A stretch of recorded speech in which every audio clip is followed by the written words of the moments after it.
We welcome you to the media center. And my task here is to introduce to you Dr. Uraya Izembe of the National Democratic Working Group for the press conference actually they are going to address. Dr. Uraya Izembe, I think, will be joined by two of his colleagues who are on their way, but we said we cannot wait, knowing that you guys have a lot of work to do. So, Dr. Uraya Izembe, the floor is now yours. Masvita, thank you very much, Siyabonga. Director Mzengi, for your opening introductory remarks. Yes, good morning, members of the Fourth Estate. I shall be using lingua franca, as they say. The language we use, we have our own vernacular languages, but we are put in a situation where we have to use a language which is not our mother language for us to do business, to understand each other. So I shall be using the English language as the lingua franca, as they say. But we do that just looking for the content. That is what is important, the passing on of messages. So, welcome to this press conference. This press conference is being held by the National Democratic Working Group, NDWG, headed by Honorable Advocate Job Sikhala. And because of the turbulent waters in which we have been thrust by the current ZANU-PF regime, we have had to call for this press conference. You are welcome, and I will be joined by the person who was supposed to make opening remarks, Darlington Chigwena, who is our information chief or spokesperson. You know, the economic hardships that have besieged our nation. So connecting and doing business is a bit difficult. I'll also be joined by the SG, Gerald Tavengwa, of the National Democratic Working Group, among the leaders who are supposed to come. So allow me to be the leading team player. I'm putting on the shoes of the NDWG acting chairman and the head of our political affairs department. So I am putting on two heads today. A part of a head, which is facilitative role, which is a title of our leader as chairman and facilitator. So the facilitative role remains with the chairman as I deliver the official statement of the movement here. Our movement is a consultative movement consulting Zimbabweans on the way forward. We are having a very serious governance crisis. And that governance crisis has triggered other crises in our land. Right now, we have, I listened to news last night, the heads of state in the SADC region are desperately trying to raise $5.5 billion to feed us, to feed their nations. It's not entirely a climatic phenomenon that we're in this deep trouble. We now have the knowledge which could have reduced the impact of the current disaster which is facing us. We have technology in agriculture, in all other disciplines, if our nations were being democratically governed.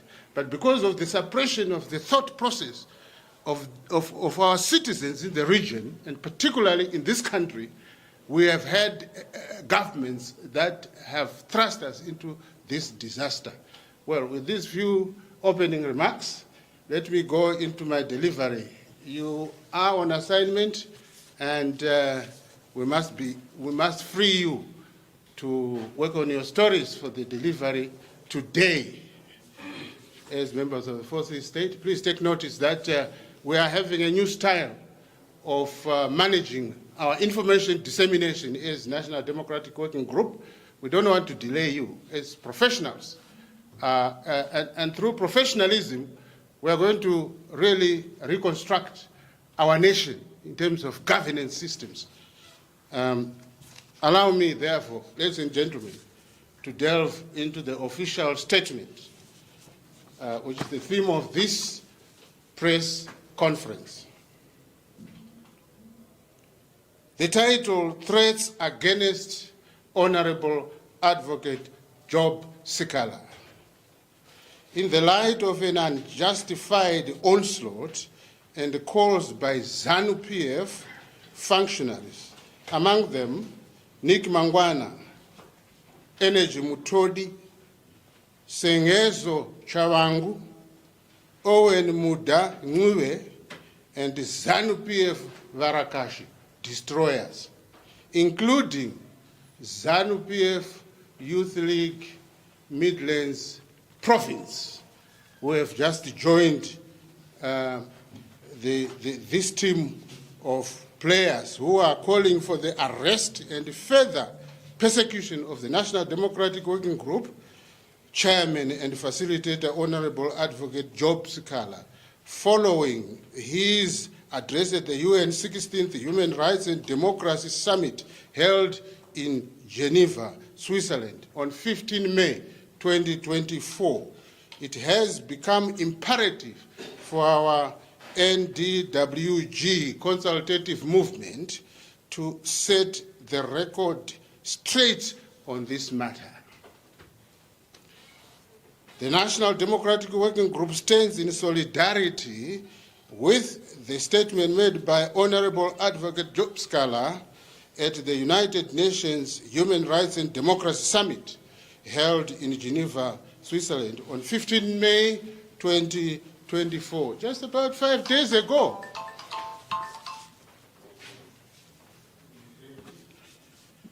The National Democratic Working Group is proud to be associated with a leader who is consistent, brave, and undeterred in his resolve to see a just and prosperous Zimbabwe. The statement made by Honorable Advocate Sikhala in the brief 13 minutes of his presentation was precise in its articulation of the human rights and democracy miscarriages in Zimbabwe. We are therefore not alarmed, moved, or fazed by the ZANU-PF regime members' attacks on our chairman and facilitator for telling the world about the experiences during his latest political imprisonment.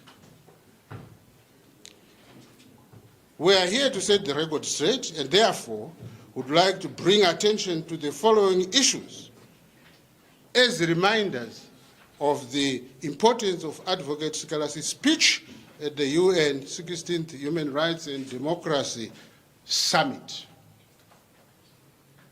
Human rights violations, including abductions, are an everyday, ever-present threat and reality of people in politics and civil society in Zimbabwe.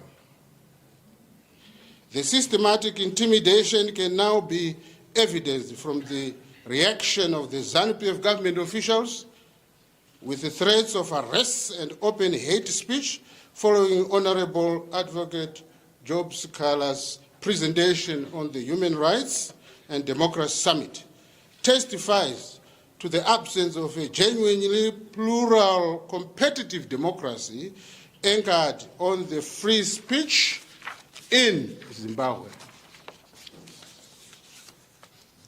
By the same threats, the ZANU-PF regime intends to send fear into the entire National Democratic Working Group leadership and its grassroots consultative structures.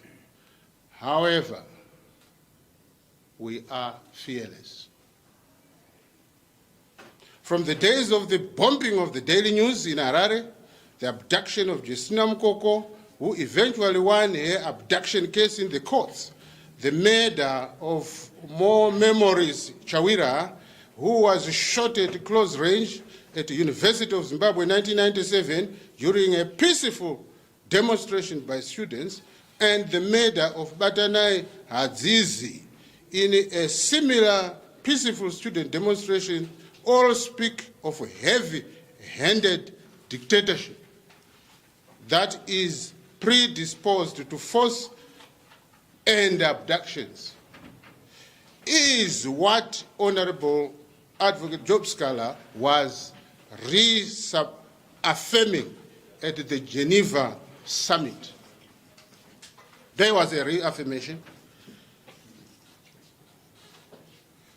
More Blessing Ali was chopped into pieces and stashed into an open well by a ZANU-PF thug, Pius Jamba.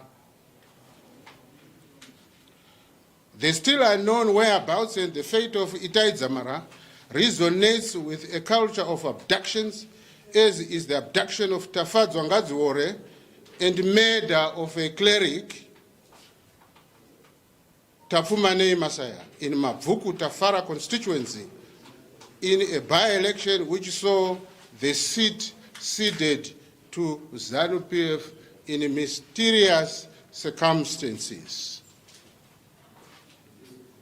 The interference of the Central Intelligence Organization, CIO, in Zimbabwe's August 2023 bogus general elections through shadowy organizations such as Forever Associates Zimbabwe, FAZ, only demonstrates how the ZANU-PF regime's so-called democracy is a complete farce. The takeover of power through military in 2017 to protect ZANU-PF also reveals the extent to which security institutions are involved in perpetuating ZANU-PF hegemony at the expense of an express civilian mandate which should be given in free, fair, and credible democratic elections by all Zimbabwean voters, including those in the diaspora. It is therefore our position that Honorable Sikhala correctly captured and agonized over the realities of Zimbabwe's truthful human rights and political situation. The National Democratic Working Group, NDWG, defends, I repeat for the removal of any doubt, defends Honorable Advocate Job Sikhala's right to speak freely, both in and outside Zimbabwe, in furthering the interests of justice, human rights, and democracy. It's a worldwide phenomenon, so it doesn't have to be a phenomenon within the limitation of Zimbabwean borders or boundaries. We believe in a transparent and open society where people should challenge the government openly and bring it to respect the rights of its citizens. The 595 days pre-trial incarceration was a violation of Honorable Advocate Job Sikhala's bail rights. We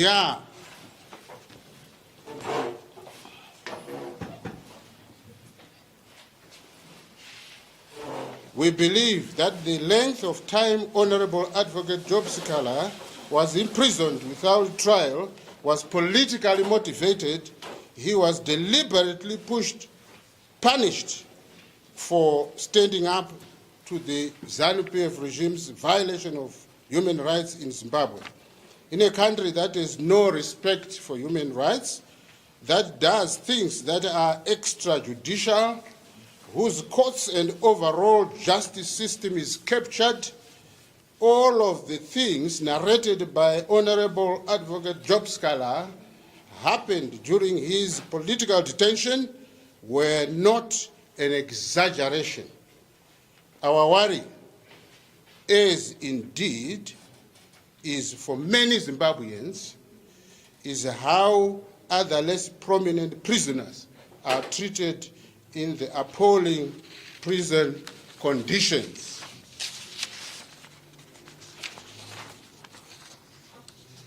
The ZANU-PF government has enacted a raft of laws, including the Patriotic Act, whose sole purpose is to limit democratic space, freedom, and thereby entrench a totalitarian system of governance in which people are subjected to all kinds of political, social, and economic abuses. We refuse to be coerced and bullied into silence through the usual historic Rhodesian tactics and use of repressive laws. We are all Zimbabweans. This is our country together. We will not be swept under or pushed outside our nation by a club of greedy, self-centered ZANU-PF individuals. We have just received disturbing media reports that the ZANU-PF regime agents have gone to the extent of creating a fake X account in the name of our chairman and facilitator to justify his arrest.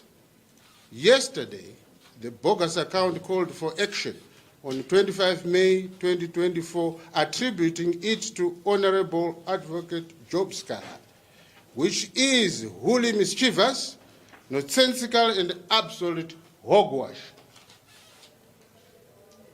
The fictitious X account is being run with a sinister agenda, and we call upon all good Zimbabweans to report the bogus account to the X management for its erasure. And a lot of Zimbabweans have done that already, and are doing it already. We are not going to allow the ZANU-PF government to abuse national institutions and international systems like the X facility, which should be used to communicate between people's nations for development of nations and their citizens.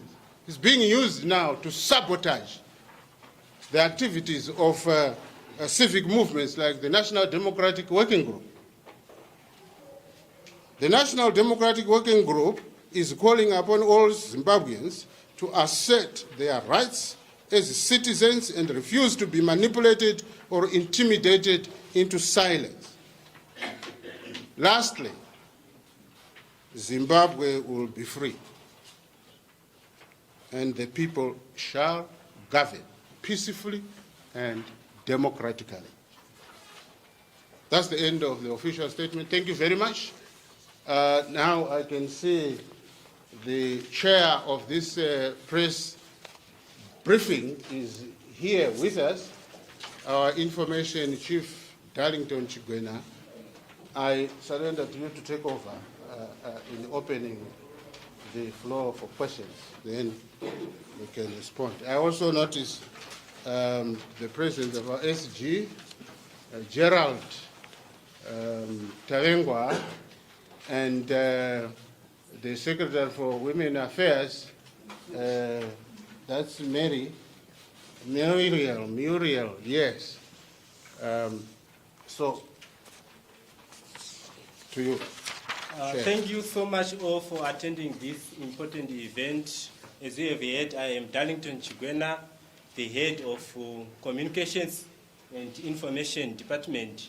So, as you have heard from Dr. Zembe, our Political Affairs head of department, he articulated very well, and I'm very cognizant that he has managed to make it clear pertaining our stance as the People's Movement.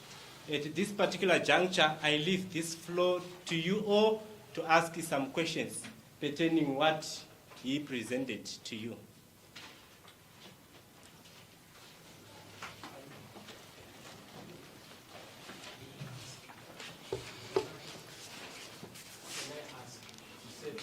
Okay, fine. Can I ask? Yes. Just point it. Yes, yes. Like, comrades, something I've admired about your party is that it doesn't have these huge positions like president, 2 vice presidents, of course there's SG. I think you have a vision. Right, my first question is that what outcomes do you promise Zimbabwe? Because this is my argument. I'm a political researcher. ZANU-PF is a traditional devil, no one doesn't know.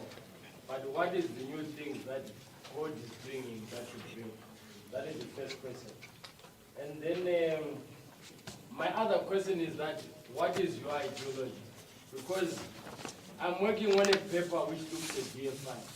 And I've realized that ZANU-PF, NGOs, and the opposition have one thing in common. They think money has to come from New York.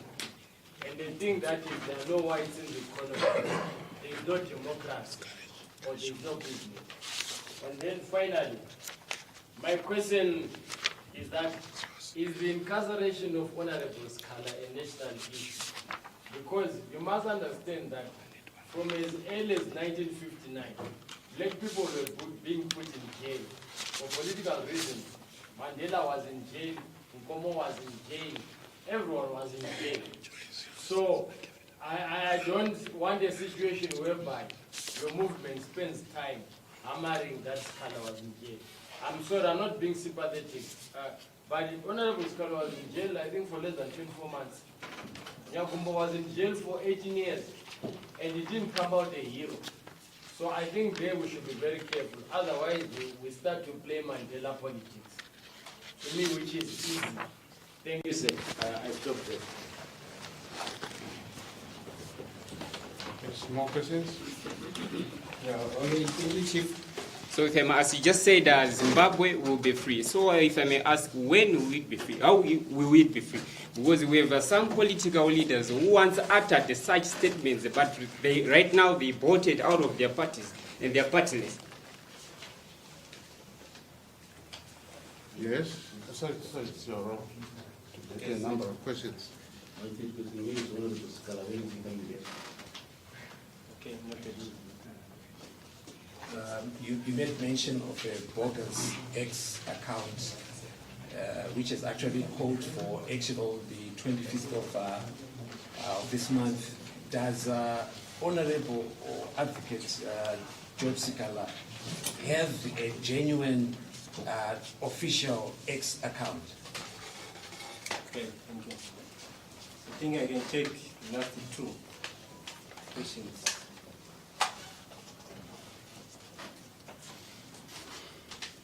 No any other question? Okay. Thank you. Finally, Oh, finally. you have a manifesto, because I've noticed the manifesto is very salatic for politics. You print it in Shona and the very then you give people. Okay. You don't have one. It was just for my interest. All right.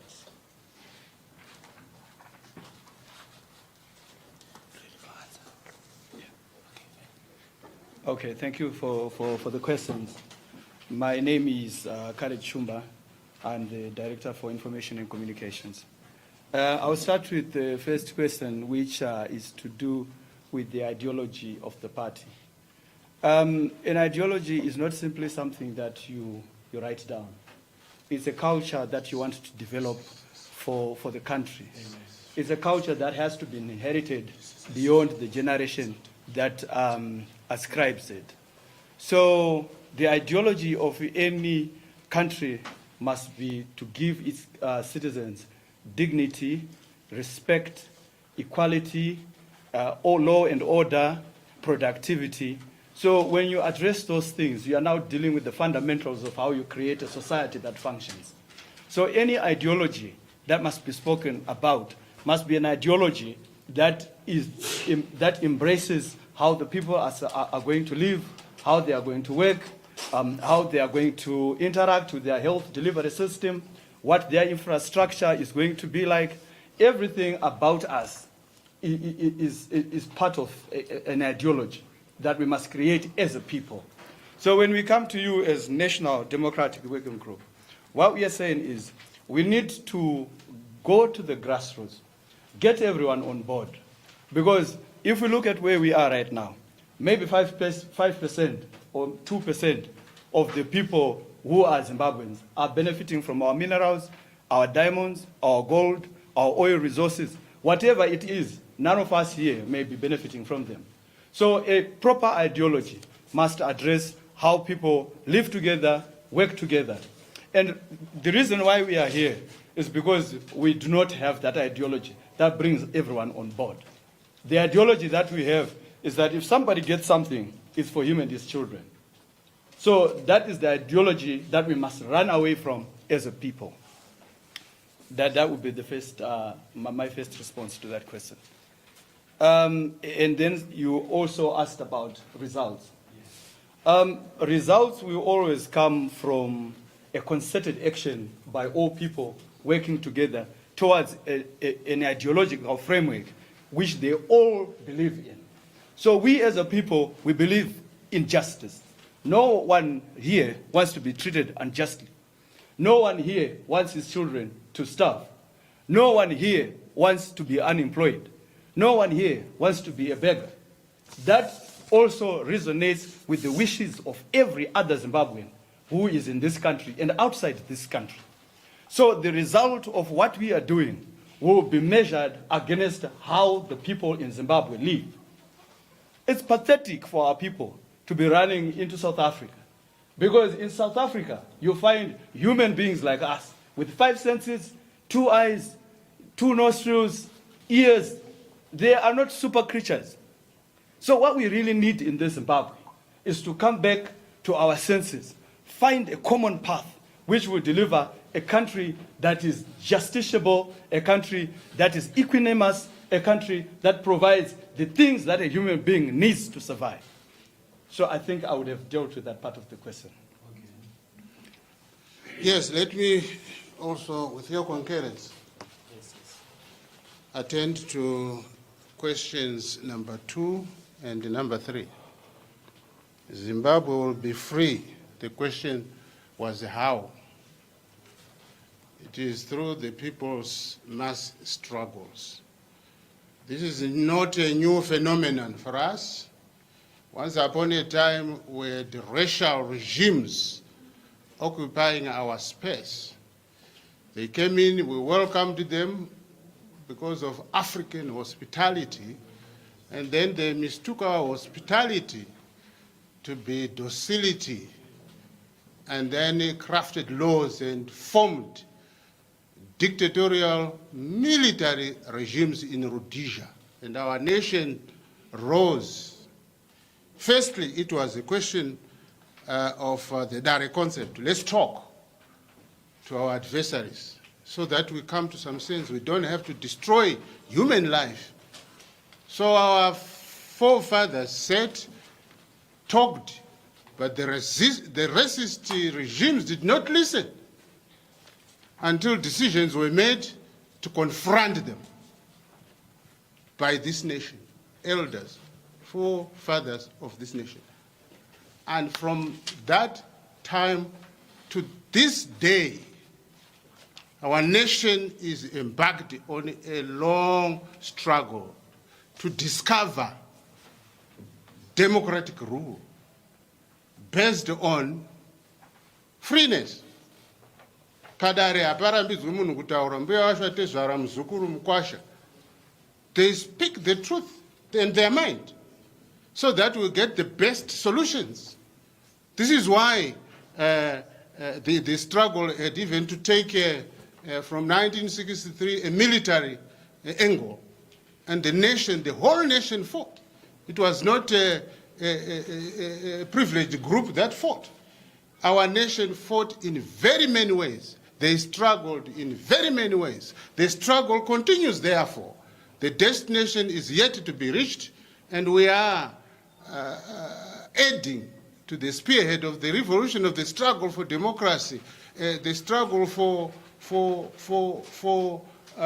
economic opportunities, the struggle for civility, the struggle for housing, the struggle for jobs. We are saying that the struggle is intensifying, the democratic and electoral struggle. Ladies and gentlemen, you witnessed what happened last year, the fiasco, the farce, which the ZANU-PF government called an election. There's no election like that.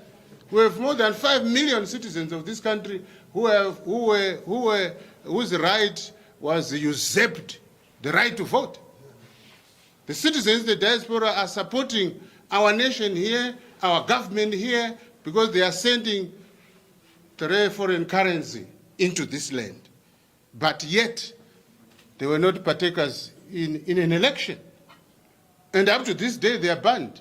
Only yesterday, the day before yesterday, South Africans in this country were voting in an election that will be held a few days to come, 29th of May, 2024.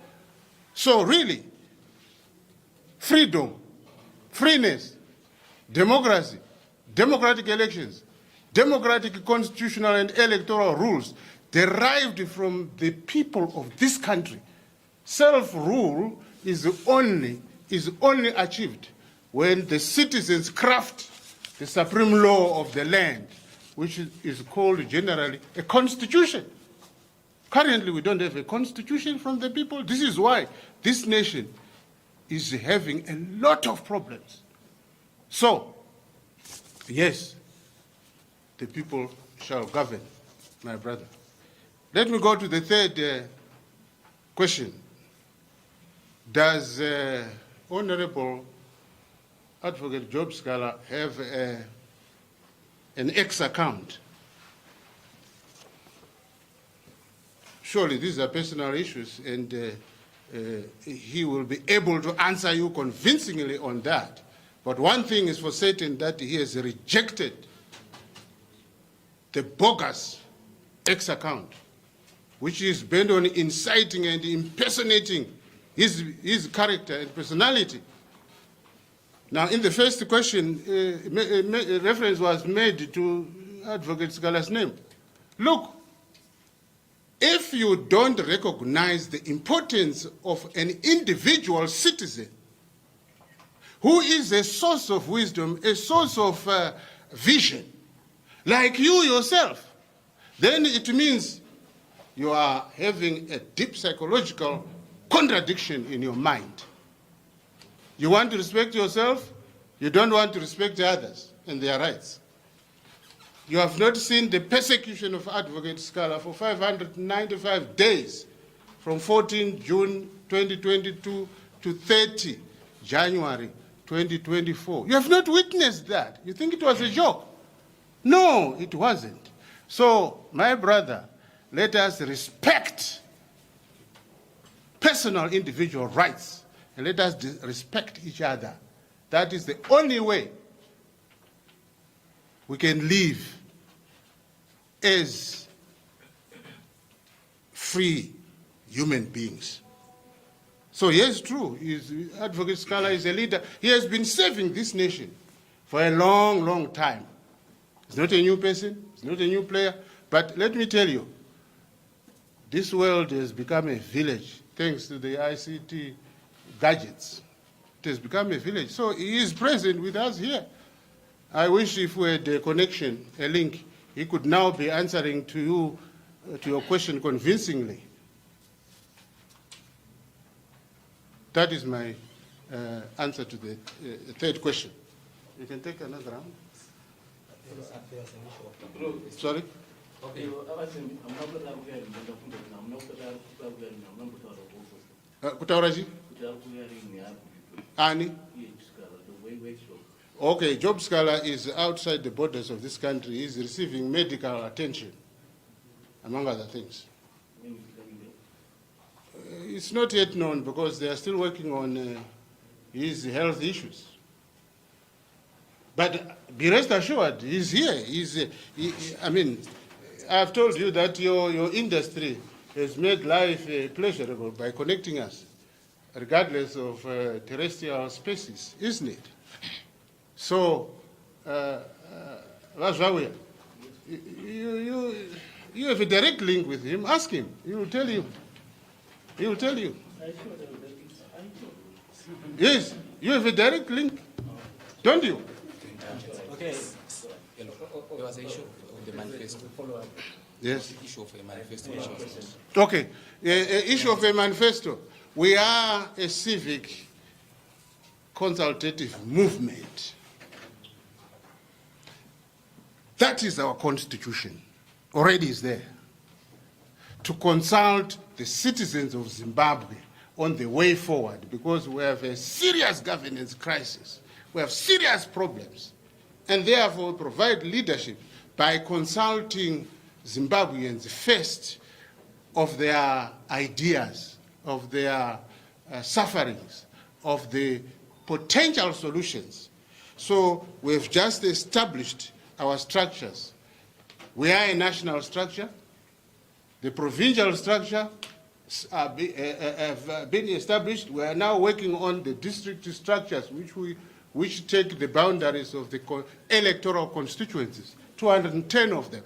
Then we will have ward-based national democratic working group structures. When our structure is there, then the people of this country can be reached and can be consulted from grassroots structures right through, including those in the diaspora. So that is already our constitutional mandate, if you want. We are not a political organization or a political party. We are not. We're a civic movement. And Advocate Sikhala is our chairperson and facilitator to consult citizens of this country. Just before, the end process is we are building up to a national people's convention where we will debate issues from citizens and fundamental decisions or resolutions will be made on the routes to take, the political route, economic route, education route, housing route, agricultural route, and all those financial routes to see whether the Ziggy concept can stand. It didn't derive from the people. It doesn't belong to any people's economy. So it's just an imposition which is a complete abstract phenomenon. Yes, sorry. Yeah.